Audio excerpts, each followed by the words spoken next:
ఆరోగ్యానికి ఔషధ సమానం. సరైన ఆహారాన్ని ఎంచుకుని సరైన పద్ధతిలో సరైన సమయంలో తినడం నిజంగా మనకు ఔషధంతో సమానం.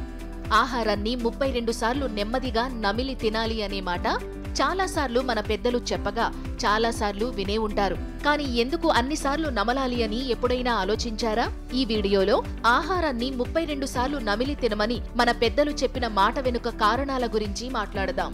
సింపుల్ గా చెప్పాలంటే మన ఆహారం సరిగ్గా జీర్ణమవ్వడం మన నోటి నుండే మొదలవుతుంది. మనం సరిగ్గా నమిలినప్పుడు మన లాలాజలం ఆ ఆహారంతో కలిసి మనం తింటున్న ఆహారం భాగాలుగా విడిపోతుంది. అలా లాలాజలంతో కలిసి విడిపోయిన ఆహారం జీర్ణం సులభంగా అవుతుంది. అందుకని సరిగ్గా నమిలి ఆహారాన్ని తినమని అంటారు. ఒక 32 సార్లు అని అనడానికి ముఖ్య కారణం మనకు 32 పళ్ళు ఉండటమే. అంతకు మించి ఈ అంకె వెనుక పెద్దగా కారణాలేవీ లేవు. అలాగే మనం నట్స్ లాంటివి గట్టిగా ఉండే ఆహారాలు తినేటప్పుడు అవి సరిగ్గా జీర్ణమవ్వడానికి 40 సార్లు నమలాల్సి ఉంటుందట.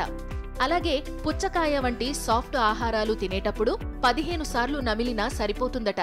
ఏదేమైనా మన నోటిలో లాలాజలంతో ఆహారం పూర్తిగా కలిసి బ్రేక్ డౌన్ అయ్యేదాకా నిదానంగా నమిలి తినడం మనకు మంచిది.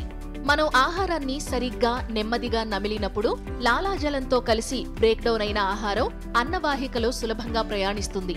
ఆ ప్రయాణం మన కడుపులో ఆగుతుంది. అక్కడ వివిధ ఎంజైమ్స్ ఆ ఆహారాన్ని మరింత బ్రేక్ డౌన్ చేసి ఎనర్జీగా మారుస్తాయి. అదే సరిగ్గా నమలనప్పుడు మన జీర్ణ వ్యవస్థ కన్ఫ్యూజ్ అవుతుంది. అందువల్ల పూర్తిగా ఆహారం బ్రేక్ డౌన్ చేయలేదు.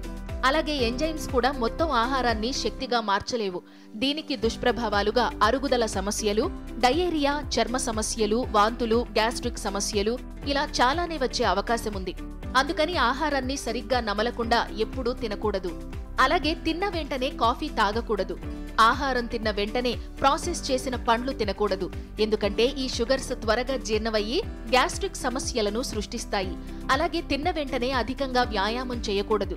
ఎందుకంటే శరీరానికి ఆహారం జీర్ణం చేయడానికే చాలా ఎనర్జీ అవసరం పడుతుంది. భోజనం చేసిన తరువాత కాస్త నడక మంచిది. ఆహారాన్ని సరిగ్గా నమలడంతో పాటు ఈ చిన్న చిట్కాలను కూడా ఫాలో అయితే జీర్ణ సమస్యల నుండి తప్పించుకోవచ్చు. ఇలాంటి మరిన్ని ఆరోగ్య సమాచారాలతో మళ్ళీ కలుద్దాం.